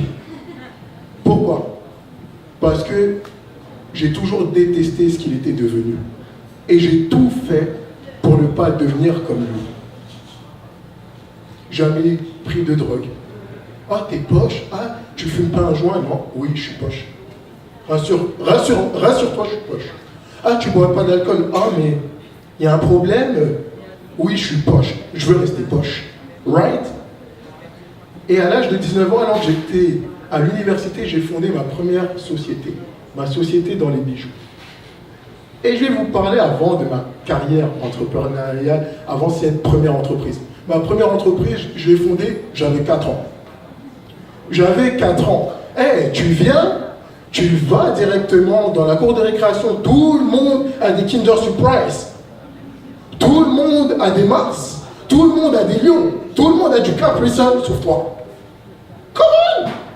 Hey, tu veux savoir comment tu vas t'en fournir? Et j'étais la personne avec qui il ne fallait pas jouer aux billes. Hey, tu jouais avec moi, je gagnais des billes et je te les revendais. Ainsi de suite. Et j'ai fait mon premier empire sur les billes. Ensuite, j'ai fait un empire sur les pommes. Ensuite, j'ai fait un empire sur les Pokémon. Ensuite, j'ai fait un empire sur Yu-Gi-Oh! Et ensuite, j'ai fait un empire sur ma voix. Right? Donc, 19 ans, tout va bien, je suis à l'université. Je fais ma première entreprise et je génère des dizaines et des dizaines de milliers d'euros par mois. C'est fou. Tout se passait bien jusqu'à que j'aille prendre mes vacances à l'île Maurice. Je suis revenu et là, tu reçois une lettre du gouvernement. Tu dois 107 000 € au gouvernement. J'appelle l'un de mes associés, je dis, Diego, c'est quoi cette lettre? Il me dit, appelle Joar. J'appelle Joar, il ne répond pas. Oh. J'appelle Joar, il ne répond pas. Donc, qu'est-ce que je décide de faire? C'est que je décide de l'appeler avec un autre numéro, il répond et raccroche. Je vais vérifier le compte, plus rien. Donc, du jour au lendemain, tout ce que j'avais comme bien, j'ai dû le vendre. Et ma mère m'a toujours dit de continuer mes études. Je suis venu ici dans ce beau pays qui est le Canada en 2012. Et je vais vous raconter comment je suis venu. Je suis venu dans un avion, j'avais pas de billet de retour et je savais même pas où j'allais dormir. Right. Eh, ça c'est, rassure-toi, 5 minutes c'est assez pour qui pleure. Right. Et la personne qui était à ma gauche, je l'ai regardé, j'avais une excitation. Je savais que ça allait se passer dans ce pays. Right? Je parle, il me parle, on a une connexion, great. Et il m'a logé pendant 2 jours. Et c'est devenu l'un de mes meilleurs amis. Il s'est porté garant pour moi ici à Montréal. Sa femme me préparait tous les jours à manger pour que je survive. Et on va parler un petit peu de la réalité. En 2012, quand tu étais étudiant étranger, tu n'avais pas le droit de travailler. Donc j'ai travaillé dans un restaurant qui s'appelle La Corvette, pour ceux qui connaissent à Saint-Léonard. Je coupais des patates pour $5 de l'heure. Right? Ensuite, j'ai travaillé le matin dans une usine de retraitement des déchets plastiques, ménagers. Ça a parlé qu'en espagnol et j'étais avec des personnes qui étaient illégales sur le territoire. Ensuite, j'ai travaillé à Buffet Roma 16 heures par jour pour $110 parce que je devais payer l'université. Mais pendant ce temps-là, j'étais en train de façonner mon esprit. Je me suis dit, il est temps que je devienne la meilleure version de moi-même. Et j'ai continué. Je me suis lancé en business avec moins que rien. Je me rappelle la première fois que j'ai acheté mes micros. J'ai pas mangé pendant 2 semaines. Mais quand j'ai pris mes micros, j'étais tellement excité. Est-ce que vous l'entendez ça? Excité. J'étais excité right away. Je devais faire normalement une émission de radio. J'avais enregistré mes 2 premières émissions. La personne m'a cut de son émission de radio. Pourquoi? Il a passé mon passage en antenne à une fille qui courtisait. Et là, je me suis dit, ok, quand il y a des épreuves dans la vie, ça veut dire que c'est des opportunités. J'ai lancé mon podcast. Et ensuite, j'ai décidé de venir, de m'accompagner avec des gens qui veulent évoluer. Hugo Prince, my bro, Yann Lajoie, et encore, et j'ai continué. Ce que je vais vous dire, c'est que peu importe qui vous êtes, peu importe d'où vous venez, peu importe les traumas que vous avez dans votre vie, c'est juste le commencement. Actuellement, la pression fait que si tu te montres comme un roc de vent, avec le temps, tu vas devenir friable et tu vas devenir de la poussière comme du sable.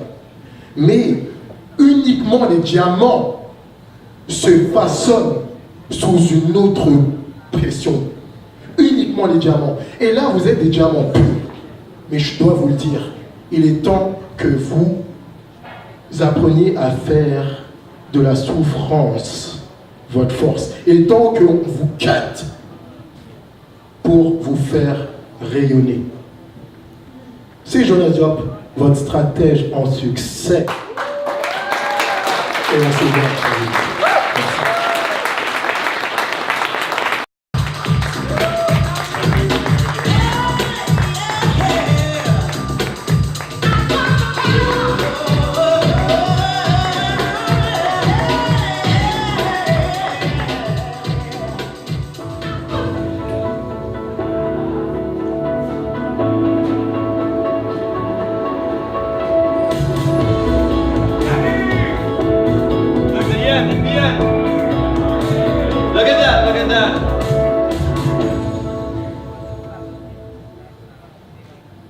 Merci à tous. Wow! C'est le mot que j'ai appris, ça fait 1 semaine.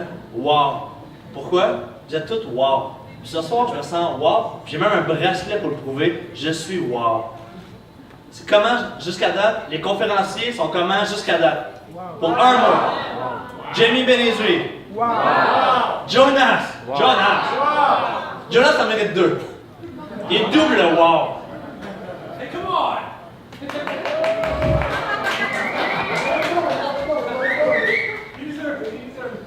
Hugo Prince. Il est où mon Hugo?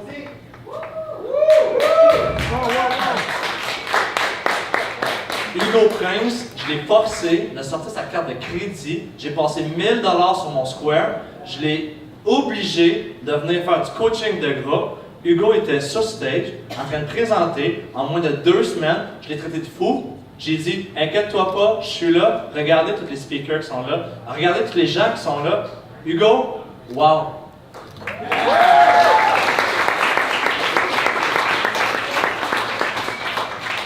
La relève, c'est important. Les entrepreneurs, je suis mentor à futurpreneurs. Je veux aider les gens. Charles Hackman, Charles! Wow! 15 ans, j'ai fait des 6 chiffres, moi ça m'a pris 50 plus. Mais wow! Il y a un monsieur S que je n'aimerais pas, ben j'ai promis que j'en parlerai pas de lui. Mais le jeune a déjà fait plus que 6 chiffres à 17 ans. C'est moi qui veux apprendre. J'ai 33 ans, j'aimerais apprendre. On m'appelle le mot du coach. Moi, je coach pas, j'apprends.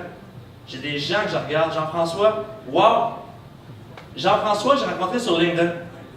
Puis, ce réseau-là, il y a 6 mois, grâce à Mr. Benezri en arrière, que j'ai rencontré dans un événement, je croyais pas pantoute en LinkedIn. C'est quoi ça? Mon CV était à jour, j'avais environ 1000 relations, tout allait bien.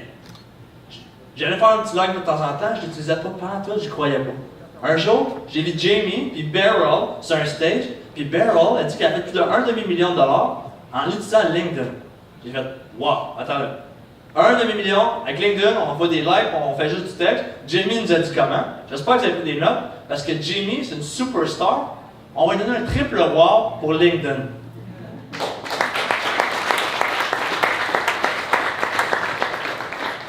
Ce soir, on veut parler d'influence. Pour moi, de l'influence, c'est pas pouvoir aider des gens, c'est de pouvoir utiliser une autorité pour empowerer quelqu'un, une personne que j'aime. J'ai lancé le mot du coach. Est-ce qu'il y a des gens qui ne connaissent pas encore le mot du coach ici? Le mot du coach, j'ai commencé avec un cellulaire, pas de micro. Mon but, c'était de vous faire connaître. C'était de faire connaître des gens, puis leur donner, apprendre à savoir leur passion, connaître les gens. Puis vendredi, hier, j'étais à Canal ici, avec un bon ami à moi, merci Patrick, à la voix du succès, j'avais une chronique, le mot du coach. Et ça, en l'espace de 6 mois, j'ai commencé à m'impliquer sur LinkedIn au mois de février. J'avais 1000 contacts. Ce soir, je suis rendu à 9500 connexions. C'est quoi des connexions? C'est un chiffre. J'ai un LinkedIn, j'ai un Instagram. Oui, j'ai des followers. J'ai un Facebook. Mais pour moi, c'est juste des chiffres, ça ne veut rien dire. Parce que moi, je prends le temps d'apprendre à vous connaître, de vous envoyer un 20 minutes, puis de parler avec vous, puis de connaître l'individu en arrière du titre. Qu'on soit CEO, qu'on soit juste un avocat dans le West Island, le but, c'est de connecter avec les gens. Puis l'influence que ça permet de faire, c'est que justement, j'inspire des gens. Quand j'ai lancé mon mot du coach, j'avais aucune idée où ça me rendrait. Puis il y a des gens qui l'ont vraiment écouté. Ça, c'est le plus drôle. Je recevais des gens qui me disaient « Hey, c'est intéressant ce que tu fais. Hey, j'aimerais ça venir. » J'ai fait une photo, je me rappellerai. J'ai mis une chaise, j'ai dit « S'il y a des gens qui veulent passer ici, venez. » J'ai des gens qui ont répondu à l'appel, mais qu'à cette heure, c'est rendu pas des clients, c'est rendu des amis. Puis ce soir, mon but, on parlait de diamant tantôt avec Jonas. Wow! Parce que quand on fait des réseautages, les gens me demandent qu'est-ce que tu fais Yann dans la vie. Puis ce que j'ai décidé de faire, c'est d'être un polisseur de diamants. Parce qu'un diamant, au début, c'est ras, c'est pas beau. Puis plus qu'on polit, plus qu'il va rayonner. Puis vous êtes tous des diamants. Moi, c'est ça qui me passionne, c'est de pouvoir vous donner un petit coup de polissage, puis vous voir rayonner. Voir dans vos yeux les étincelles, puis voir passer mon Hugo, que j'ai forcé à mettre 1000 $ dans sa carte de crédit, puis qui est rendu où qui est rendu. Voir des gens ici, Jean-François, que j'ai rencontré sur LinkedIn, qui commençait son business, qui a une pancarte là, qui réussit, qui travaille avec des gens super intéressants. J'ai rencontré même une femme que j'aime, via LinkedIn. Fait que LinkedIn, c'est pas juste des relations, c'est plus que ça. C'est de créer des contacts, je peux pouvoir interagir. Un like, ça veut dire qu'il y a un intérêt. Un commentaire, c'est encore mieux, puis un partage, c'est encore wow. Pourquoi? Ça veut dire que la personne a aimé ce que vous avez partagé ou ce que vous avez commenté. Puis au début, quand j'ai commencé, honnêtement, j'ai commencé comme ça. Là, j'ai dit, bon, on va commencer. Beryl et Jamie, qui étaient des superstars, ont dit que si tu veux écrire là-dessus, si tu t'intéresses un peu, tu vas avoir de la business. Je dis, bon, si je ne l'essaye pas, je ne le saurais pas. Puis de fil en aiguille, j'ai essayé. Le mot qu'il disait, persistance. Un des plus beaux trophées que j'ai eu, je l'ai eu à l'âge de 12 ans. Je faisais de la compétition en ski, Puis je me rappelais toujours parce que une compétition de ski, tu as les parents, tu as les amis qui t'attendent au fil d'arrivée. Puis imaginez-vous, dans le temps, j'étais plus petit, j'étais très beau comme ça, j'ai grandi d'un coup, je mangeais des épinards, j'ai grandi d'un coup.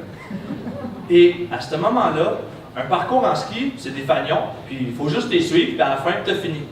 À la dernière pancarte, j'ai tombé, j'ai perdu mes 2 skis, j'ai tombé en pleine face, tout le monde m'a vu, j'aurais pu abandonner, faire facile, fini. J'ai remonté, j'ai mis un ski parce que l'autre, je savais pas il était où, j'ai fini sur un ski, puis ce moment-là, j'ai dit, je l'ai fini. Puis avec l'orgueil, j'aurais pu dire, ben non, j'abandonne.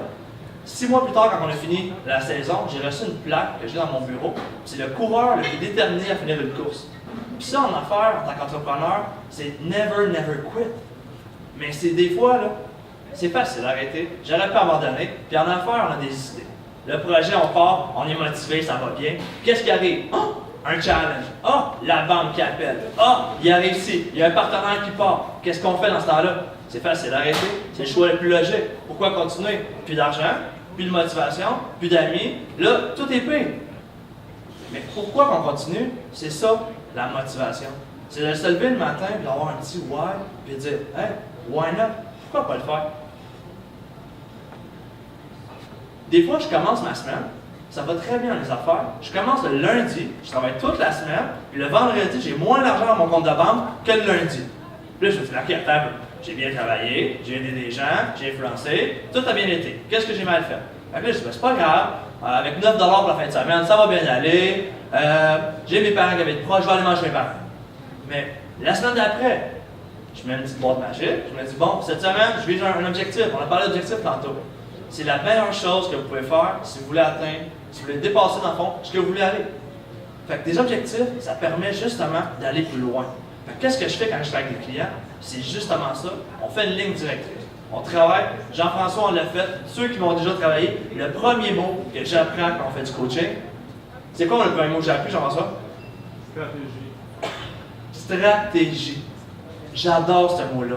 Parce que soyez en affaires, vous soyez dans votre vie personnelle, si vous n'avez pas de stratégie, qu'est-ce qui va arriver? Vous allez faire partie de la stratégie de quelqu'un d'autre. Ça, c'est mon mentor qui m'a appris ça, parce que moi, j'étais un coach, j'aime ça me faire coacher. Puis, généralement, quand je travaille avec vous autres, mais c'est vous autres, j'en apprends plus que je vous en apprends. Fait que le but en affaires, c'est justement de travailler en équipe. Les gens, on en parle, on commence la semaine. Oui, réseautage, on va travailler ensemble. Qu'est-ce qui arrive le lendemain? Personne ne travaille ensemble. Fait que c'est ça le temps, de prendre le temps de justement bâtir des relations. Le monde virtuel, c'est facile. Avec mon pouce, avec mon doigt, je peux connecter avec plein de gens. Je peux utiliser mon influence, mais au-delà de ça, sur mon cellulaire, il y a une option qui est magnifique. C'est un bouton vert, puis il y a un téléphone dessus. Puis si je pèse sur ce bouton-là, je peux appeler des gens, puis je peux avoir une relation en vrai. Fait que ce mode-là, si vous pouvez passer du monde virtuel au monde réel, vous pouvez créer des liens, puis même faire de la vraie business. Fait que ça, c'est une des choses que je me rends compte que les gens, oui, on peut connecter, oui, on peut utiliser des influenceurs, oui, on peut justement partager des projets vraiment rapidement, mais le contact humain, moi, je fais du H2H. Du H2H, c'est du human to human. C'est ça ma mission dans la vie. Mon nom, c'est Yann Lajoie. Je veux connecter avec vous, je veux aider des gens, je veux changer le monde avec l'éducation de performance. C'est ça mon plus grand rêve. Merci beaucoup.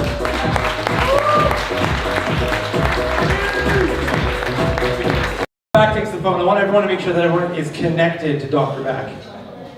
And I'm going to tell you why.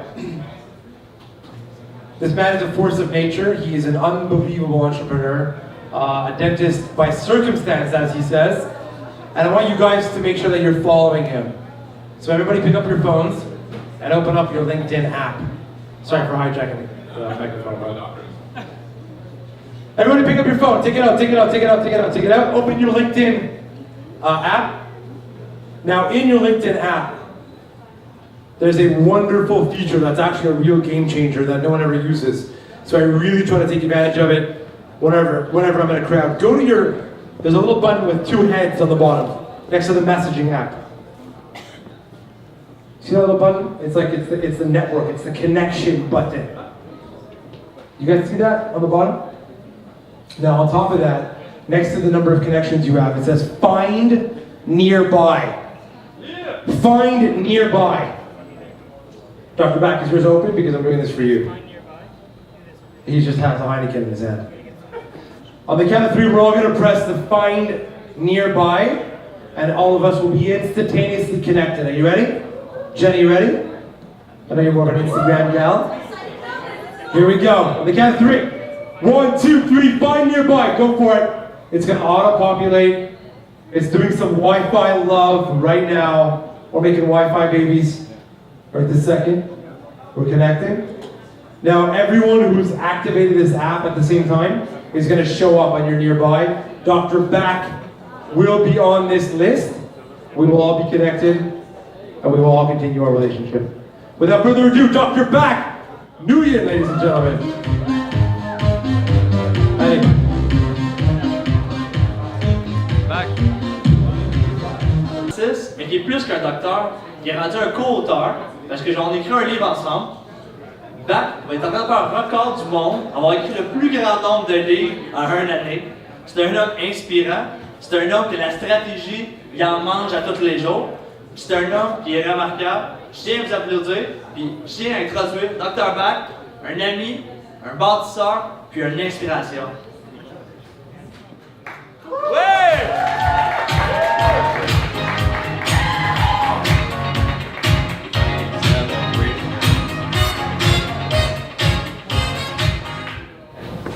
So I'm a dentist. Every time I say that, I lost half my friends. So I'll grow pretty good in making new friends. And thank you, Jamie. Thank you, Jan, for the intro. Thank you, Hugo and Antoine, to invite me here. I've been told that I have to prepare maybe 12 to 15 minutes of speech. And after hearing Jamie, my speech is gone.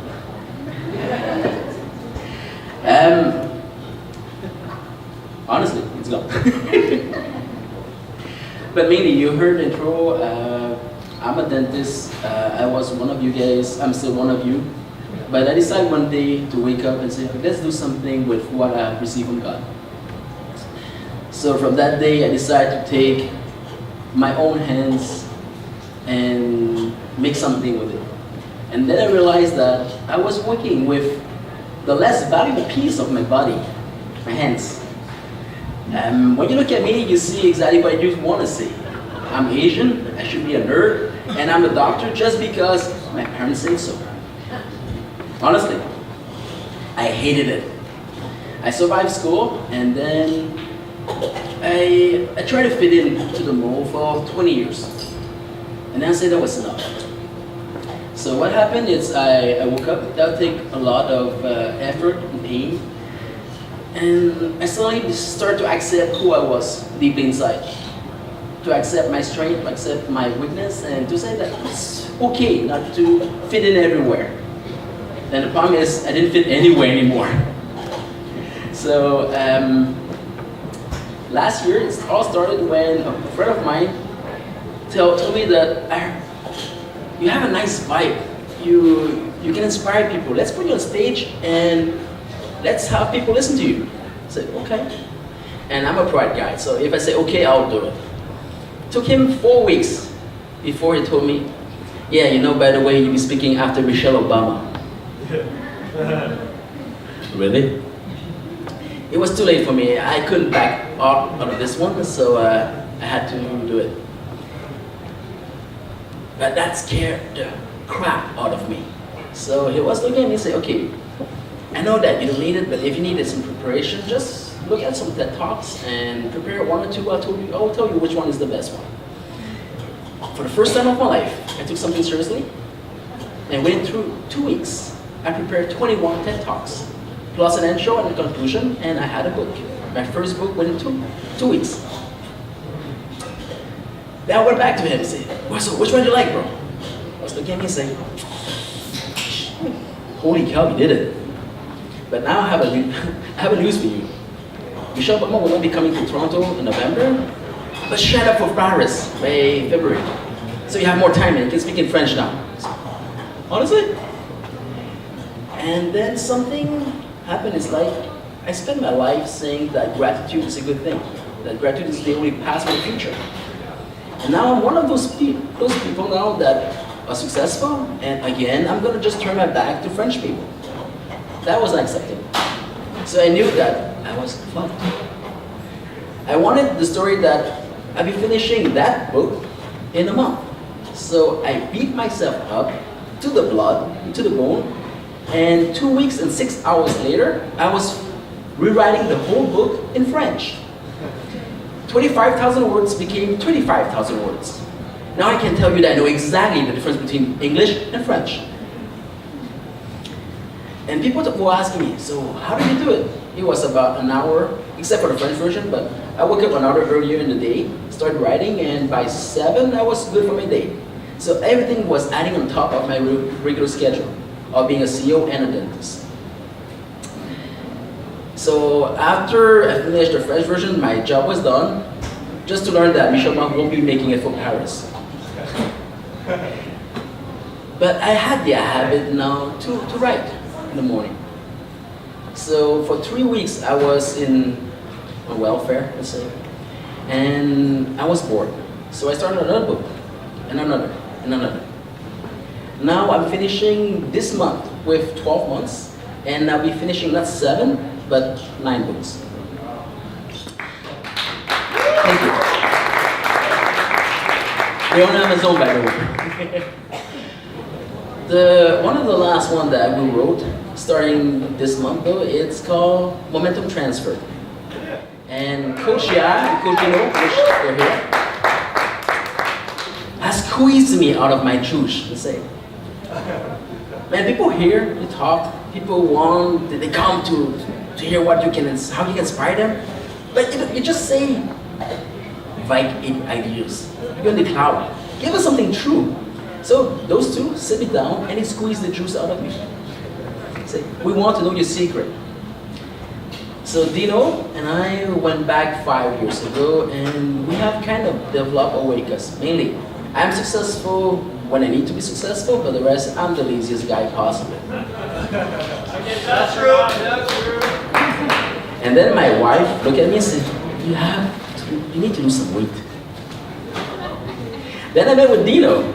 I said, okay, my wife and my coach sent me here, and can you do something about this? So I didn't pay him for 5 years though. And I was looking at him and said, sure.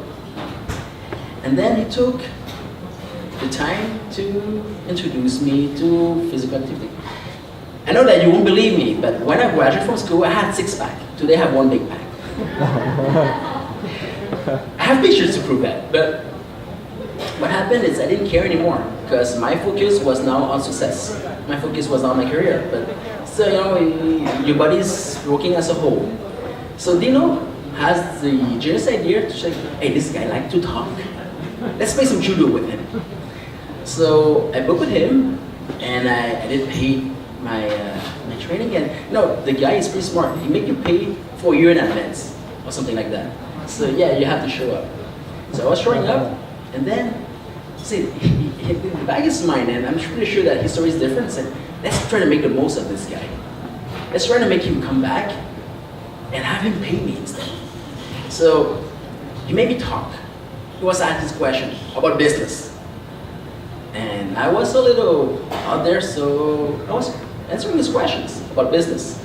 Question after question, the whole session was done. Hey, I talked about it for 3 times in that paragraph.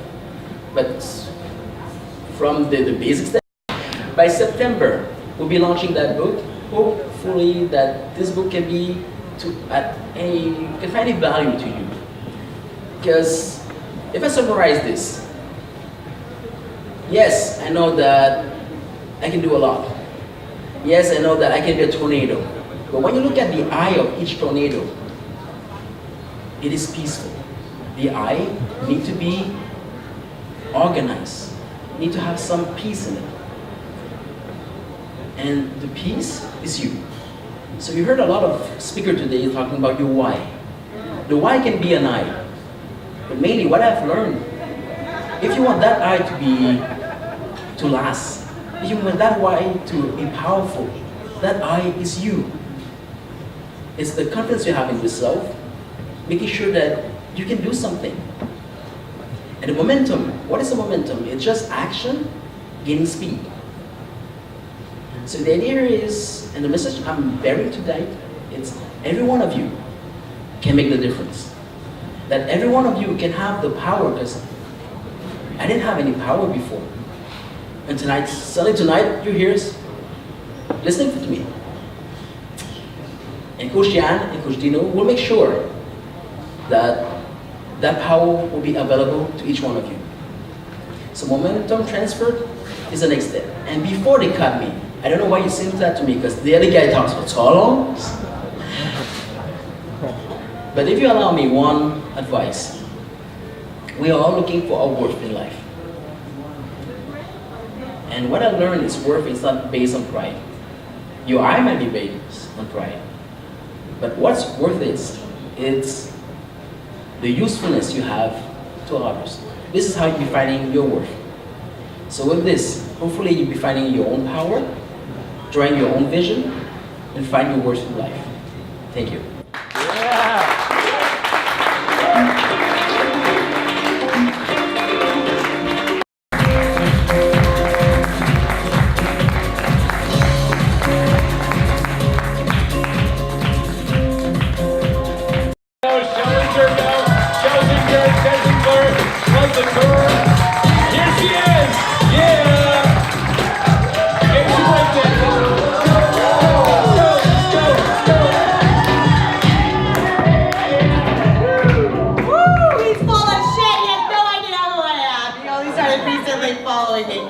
Okay, guys, I have no idea what I'm gonna say. That's the truth, okay? So they asked me before coming here, Jen, what's your script? Do you have a PowerPoint? This was actually last weekend. We were out for sushi. Sorry guys, I'm out of breath from those dance moves. And I thought to myself, I said, holy shit, I didn't come up with a PowerPoint. I don't have a script. But that's okay, because the best speeches I've ever gave were the ones that were not planned. Everything that ever happened to me in my life was not planned. The craziest, we're all storytellers here, so I'm gonna start this off with a story.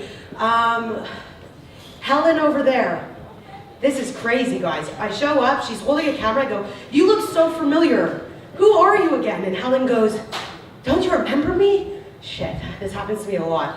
I go, no, I'm so sorry, but you look so familiar. She goes, the Gay Pride Parade 2 years ago. And then it hit me. I filmed everything that I do. I'm obsessed with filming.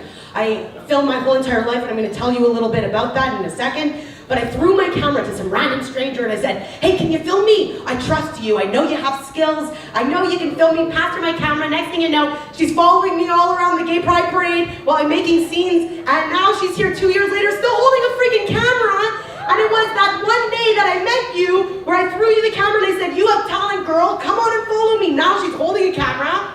She's still here following me, but it's actually just a coincidence. She's now a videographer, and it's all about human connection and meeting people and connecting to people and throwing things into the mix, and 2 years later, this is what happens. This is crazy. This is crazy, guys. I just want to say, you know, this is an influencer event, right? This is an influencer event. I don't know what the fucking influencer is. Okay, I really don't. But if I had to put it into words, it's not me, it's you guys. Because you guys are what inspire me. You guys are the ones that influence me. You're the reason why I want to be a better person. You know, I'm here as one of the main speakers because I'm an influencer. Let's be real, I'm gonna be real and honest with you guys. I have no friends that are here tonight. Okay, but you wanna know what? 2 months ago, I was at a bar, I had a couple of drinks, I walk out of the bar, I start hugging strangers. One of those strangers I hugged on the street, Marie, is here, rubbing my back saying, Jen, you're gonna do great. I met this girl outside of a bar. It takes human connection, connecting with people, realness. So right now I'm gonna be real with you, okay? This isn't me. Let's be honest. This isn't me. Hold on a second. Wait a second. Marie, my new bestie that comes to hear me speak. Can you pass me my bag of tricks? They call me Mary Poppins when I travel. Oh shit, I didn't even tell you guys about my traveling yet. Okay, we're gonna make this fast because I'm the last speaker, and I know that all of you guys are getting tired. But the real me, this is the real. Anyone want some popcorn, by the way? I was gonna show you one of my videos, but I don't think we're gonna have time. So I bought popcorn for you guys, and now I'm not. I ate half of it. I'm so sorry. Here, catch. There you go. Good catch. Okay, so I'm gonna be real with you. This outfit isn't me either. One, please. Oh yeah. I'm wearing my mom's Spanx. Thanks, Mom. So it's okay. We can get a little naked here. This is me. Let's be real. I want to be comfy with you, and I don't want to speak down to you. I want to speak with you. So I'm gonna get the hell off of this too. Okay, so I never made a slideshow before or a PowerPoint presentation. I actually feel like it would distract me, and when I get distracted, I'm not in flow. I'm not connected to people.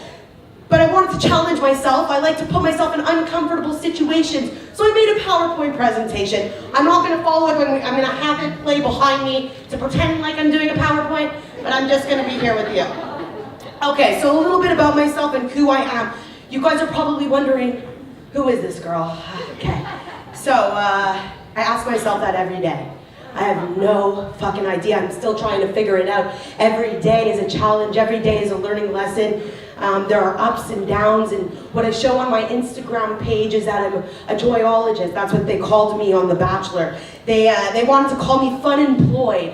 I told them that no one would take me seriously if I was fun employed. So let's give me the joyologist, because more people will take me seriously if we call myself a joyologist.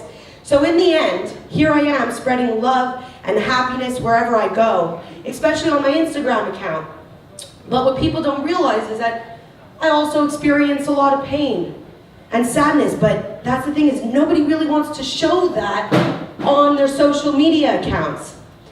And I just think that human connection and following your dreams and sharing that with the world is what really counts and is the true me. So I'm going to share with you a little bit about my story and the real me and what I do.